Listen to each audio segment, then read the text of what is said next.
Assalamualaikum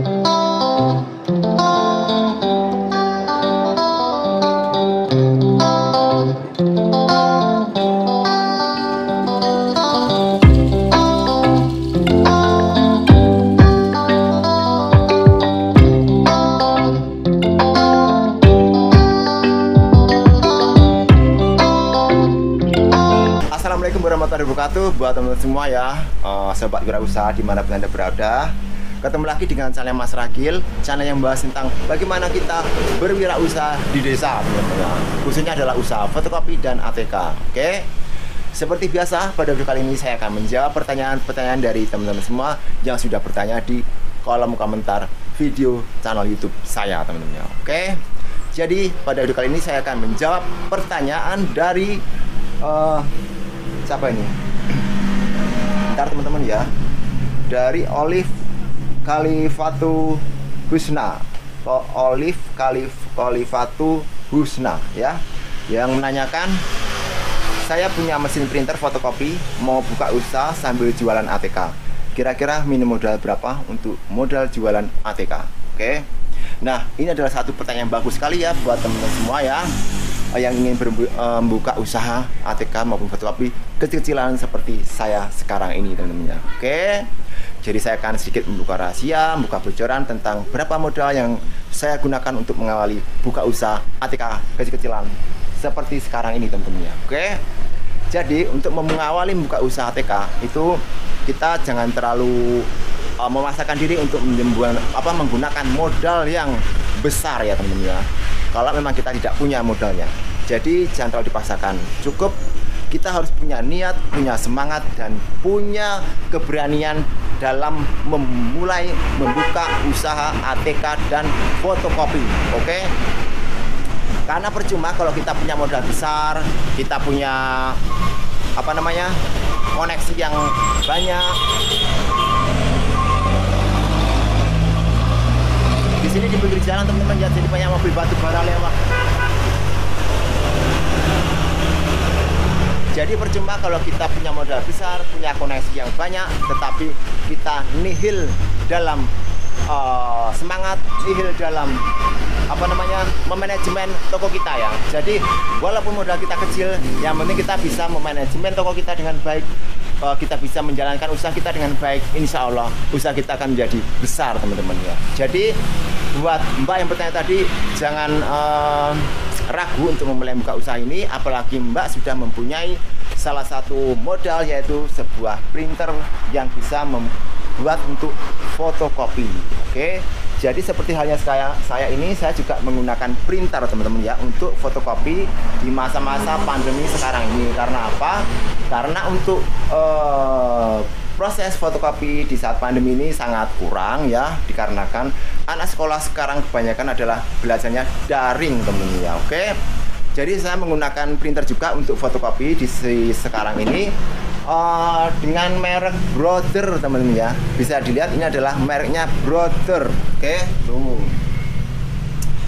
Mesin printer Brother ini bisa buat keunggulannya adalah bisa buat fotokopi, baik fotokopi warna, fotokopi hitam putih, bisa buat scan, kemudian bisa buat ngeprint, cetak foto, dan sebagainya, teman-teman ya. Atau bisa buat merubah dari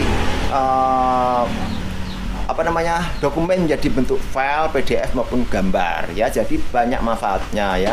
Kalau kita melakukan penyekenan, kita melayani penyekenan itu kita bisa memasang tarif sekitar 3.000 sampai 5.000 rupiah kepada konsumen ya. Misalnya ada orang datang untuk minta tolong di scan ya dari dokumen ya, satu lembar gitu, misalnya ijazah ataupun dokumen-dokumen lain, kemudian disuruh membuat menjadi PDF atau menjadi gambar ya, karena biasanya itu mau dikirim ke tempat lain. Misalnya anaknya lagi di Jawa, orang tuanya lagi di Sumatera, terus anaknya butuh ijazah yang sesuai aslinya ya, otomatis itu harus dijadikan file PDF supaya ijazah tersebut sesuai dengan aslinya. Maka dari itu penting sekali ya, printer ini kegunaannya bisa untuk menyekan dari dokumen jadi file bentuk PDF maupun gambar. Oke, dengan tarif antara 3.000 sampai 5.000 rupiah. Kan lumayan, kita cuma nyekan aja kan, nggak mengeluarkan kertas ya, dan gitu udah dapat mendapatkan keuangan, mendapatkan keuntungan teman ya dari penyekenan. Belum dari pengeprinan ya. Kalau ngeprint hitam putih itu 1.000 rupiah. Kalau ngeprint warna itu tergantung dari apa namanya, full color atau tidak ya. Kalau warnanya cuma sedikit-sedikit ya bisa 2.000, 2,5. Kalau full color bisa 5.000 ataupun 3.000 ya, tergantung dari penetapan harga di teman-teman semua berapa pasarannya, seperti itu teman-teman. Oke. Selanjutnya buat ngeprint foto juga bisa, buat fotokopi. Kalau fotokopi memakai printer ini selembarnya adalah 500 rupiah teman-teman ya. Jadi kalau 2 lembar ya 1.000 rupiah. Oke. Jadi buat Mbak tadi karena dia sudah memiliki mesin printer, jadi tinggal apa namanya ya, menyiapkan tempatnya. Tempatnya kira-kira gimana? Kalau sudah punya tempat sendiri di rumah, berarti tinggal menyiapkan rak-rak ataupun tempat untuk pajangannya ya. Nah, jadi kalau masalah modal ATK yang seperti Mbak tanyakan tadi, kalau untuk berbelanja ATK saja itu 3 juta sudah cukup teman ya. 3 juta, 5 juta itu sudah bisa membeli peralatan-peralatan seadanya ya. Dalam artian kita berbelanjanya dalam skala kecil, jangan skala besar seperti grosir. Jadi yang penting barang-barang itu dilengkapin walaupun jumlahnya sedikit ya. Yang penting adalah barangnya ada dan sedikit-sedikit aja, nggak usah banyak-banyak ya. Misalnya pena diambil 1 per pak aja, satu pak. Yang penting bisa memajang barangnya di sini teman-teman ya. Jadi teman-teman, kalau masalah modal tadi, saya dulu awal bukanya cuma modal 3 juta temennya. Tapi dulu modal 3 juta buat beli apa? Buat beli kertas F4 itu cuma 2 rim ya, 1 rim A4, bukan 2 rim, 1 dus A4 dan 1 dus F4 ya. Zaman dulu ya, jadi harganya masih murah waktu itu harga kertasnya ya. Jadi saya cuma modal kertas A4 1 dus, kertas F4 1 dus. Kemudian saya beli peralatan-peralatan yang seperti ini ya, kayak pena-pena seperti ini kan, ini kan cuma murah teman-teman ya. 1 pak ini paling cuma berapa ini kan. Jadi dilengkapi aja pena-penanya ini supaya kelihatan rame ya, kelihatan rame. Ya paling enggak minimalnya ya teman-teman ya bisa usahakan modal-modal 5 juta itu sudah bisa lengkap ya. Kayak kertas kado ini kan cuma murah teman-teman ya.